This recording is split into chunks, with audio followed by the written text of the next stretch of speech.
there, and I hope wherever you are when you are watching this that you are doing fabulous. As you may see, we've got some old grown out permanent color right here on my girl Cassidy, and my girl is a fiance now and she is getting married next year, so we want to make sure that we have her back towards her lighter side for her wedding. So we are going to take it slow and probably get her in for 2 to 3 more sessions before she gets married. So this tutorial is going to show you how I like to go about my balayage looks. Now there's one thing that's important to remember about balayage, and it's also important to communicate this to your clients. Balayage is not technically a look per se, it is a technique. So balayage is a form of hand painting, correct?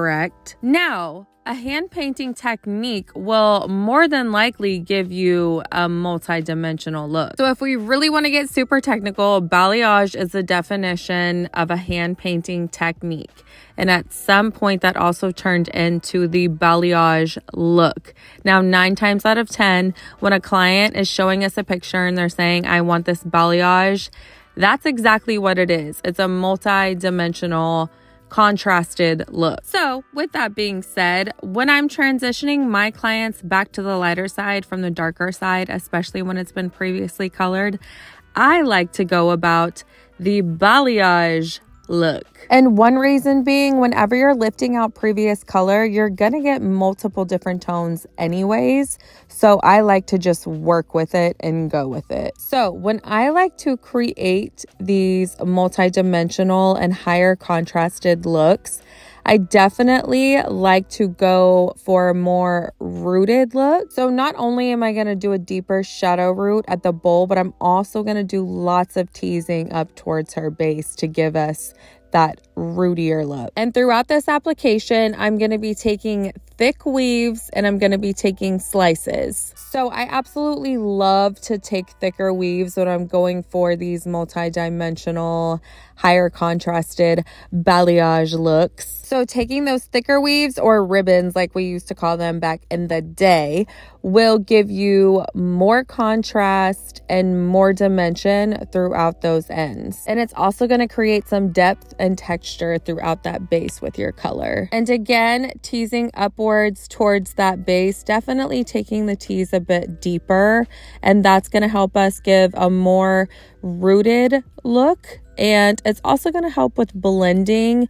But guys, the real magic in blending is always going to come with that extra toner at your root. Adding in those root shadows and those root melts is really going to make all of the difference in the blending of your finished look. Also, one thing to note, because I am taking those thicker weaves, which are thicker sections, I am laying my foils flat instead of folding them up. If you have thicker sections and you fold your foil, it's going to create disruption in the lift of your lightener wherever that fold crease is. And if you're curious about my super cute foils, these foils are from Mar. And as always, I'm using Schwarzkopf Blonde Meat for my lightener, starting with 7 volume and working my way up to 20 using Olaplex, always. Now with my hairline foils right there at the sides, I always do at least 2 back-to-back slices. And with Cassidy, we kept it just at 2 because we like the brightness around her face a little bit more subtle. And I'm going to do the same thing with her face frame highlight right here. And one thing you will almost always see me do is combing through my sections, because I am extremely OCD about saturation. So I like to take that extra 2.5 seconds to just comb on through that section and resaturate, so I can ensure every single strand is 100% saturated. This is super key when it comes to any type of foiling or blonding or color process. If those sections are not fully saturated, then you are more than likely going to get uneven lift and different bands of different tones, and that is not fun. And for this application, I used the Mar Power Painter brush, and I actually really loved it because it helped with my saturation, which we always love that. And we are shampooing her base with Joico Color Therapy, and then we're going to do her mids and ends with Fanola No Orange. I didn't want to put that at her base because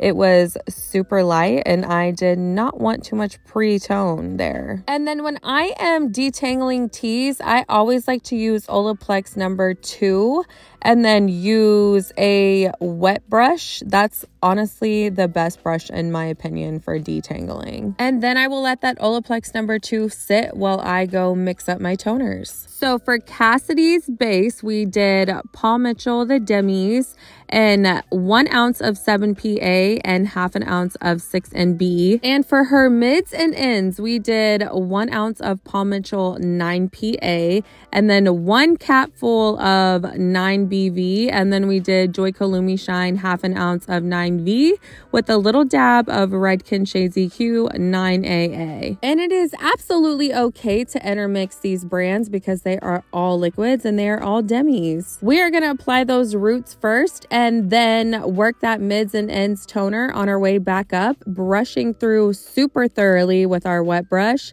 This is going to be the key to not having any dark spots or smudges. You definitely want to make sure that that client's hair is 100% detangled so it doesn't snag or cause any splotches. And for that face frame highlight, we are going to place a foil down for protection and apply that ends toner first and then apply the roots toner right over top of that just to act as a little bit of a shadow so it grows out soft and smooth and beautifully. And we are going to let that process peacefully for 15 to 20 minutes. And let's check out that before again. And here is our finished look, and I was absolutely obsessed. She looks so stunning. I think she should just get married just like this, like tomorrow. Thank you so much for watching, and make sure you subscribe if you want to see more tutorials like this.